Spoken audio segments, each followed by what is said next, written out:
What's going down? This is a Conspiracy Bears coming at you with a random thought for the day.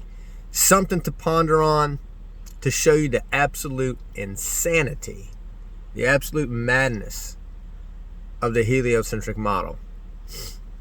The spinning space monkey ball religion, as I like to call it. Let's talk about the stars. When we hear about the stars and how far away they are, they love to use this term called light years in terms of distance, how far away these supposed stars are. We're going to look at one star in particular here, and that's our closest star. No, not the sun. They don't even consider the sun a star anymore as far as Google, because when you ask Google what the closest star is, it'll say Alpha Centauri. It'll also tell you that Alpha Centauri is 4.367 light years away, give or take. But what is a light year? How far away is a light year? Let's break it down and see if this is just insane math. Okay, we're gonna do some math which you can do. Anybody with a little bit of common sense, fifth grade, maybe a little higher than fifth grade math. I don't know, but you'll be able to do this math. Even though these numbers are high, you'll be able to do the math here and figure out if this makes sense. Remember in one of my last videos, I said that extraordinary claims require extraordinary evidence. Well, ladies and gentlemen, this is an extraordinary claim. Okay, let's break it down. 4.367 light years away. But let's break down a light year. What is a light year? A light year is approximately 5.789 times 10 to the 12th miles. What does that mean? That is over 5 trillion miles. One light year, 5 trillion miles away. Okay? 5 trillion. Wrap your mind around 5 trillion. Let's break that down. Let's just break down a trillion seconds. A trillion seconds is over 31,000 years. 1 trillion seconds is over 31,000 years. We're just talking about seconds at this point. If we do the math and we say, Alpha Centauri is 4.367 light years away, and a light year is, what did I say a light year was? Like 5 trillion. If you do the math on that, Alpha Centauri is approximately 25 trillion, over 25 trillion miles away.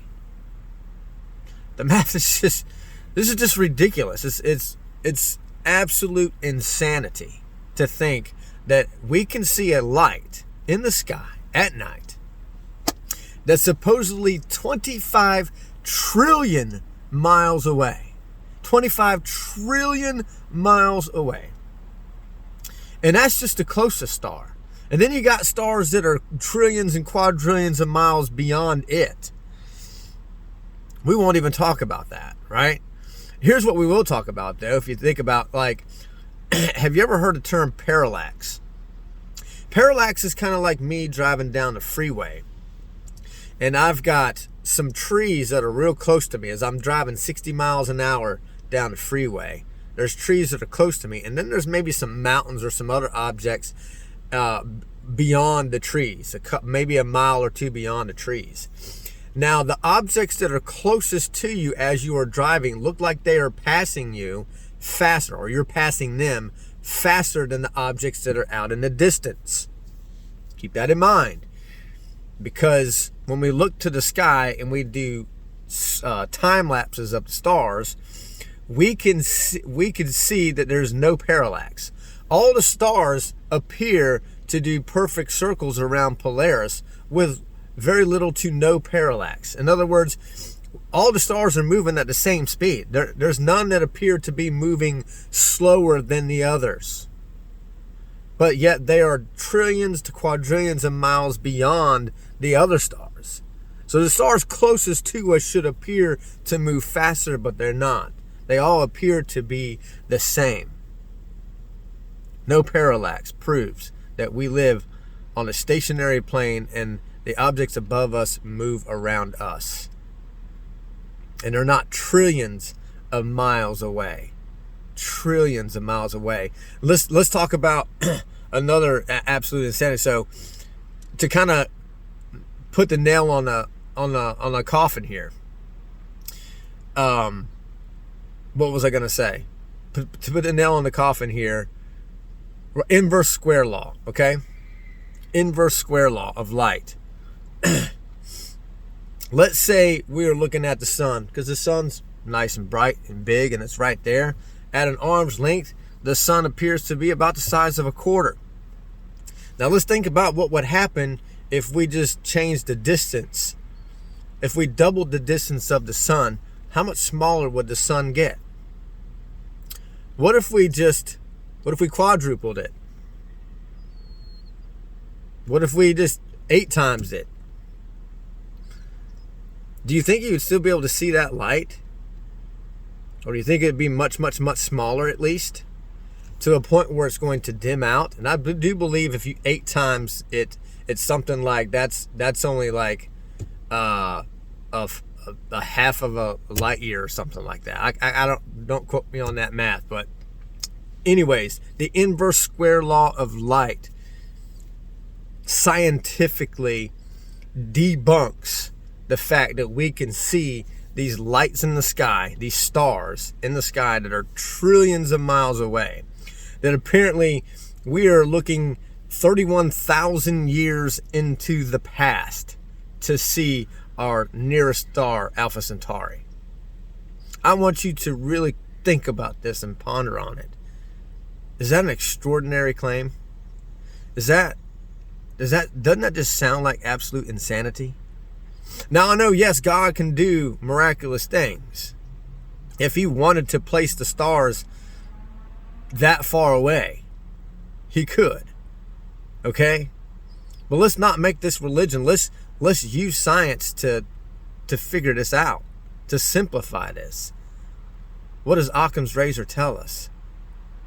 And furthermore, what does the Bible tell us? The Bible says that the earth is God's footstool. It's God's footstool.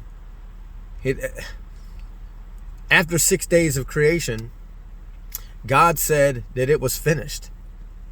Genesis 2:1. God said it is finished after 6 days. Does that mean that the universe is ever expanding? Now that's kind of a contradiction there. How can God say it is finished, but science say that it's ever expanding? It's still growing. And we are hurling through this expanding infinite vacuum that never seems to end. But God said it was finished after 6 days. Something to ponder on, guys. You have to use common sense here. You have to start thinking rationally. You can't let these people control your mind any more than what they have. You have to regain control of your mind and stop listening to these psychopaths, because that's what they are. They're absolute psychopaths, and they present to us all this crazy, ridiculous math, and they don't think that we'll ever question it. And they were right. For a long, long time, people just didn't seem to question it. We walked around like zombies and just did what we were told. We went to school, we sat down at a desk, we shut our mouths, we listened, we took a test and regurgitated the information that we learned. And then that's how we went around, that's how we went about living our everyday life from that point on. And then I just believe in my heart of hearts that things happen for a reason. This truth is coming to the light for a reason. It's our time. Look what's going on in the world today. Absolute insanity. It is a clown world that we're living in, and these psychopaths are working double time now. They have sped up their agenda. It's obvious. It's obvious. This new world order agenda is being sped up triple time, quadruple time. They're desperate. My heart of hearts, I also believe that the flat earth movement was a big cause in all this. They started seeing that people were starting to question everything. And they can't have that. They can't have people walking around questioning things, because that messes up their plans.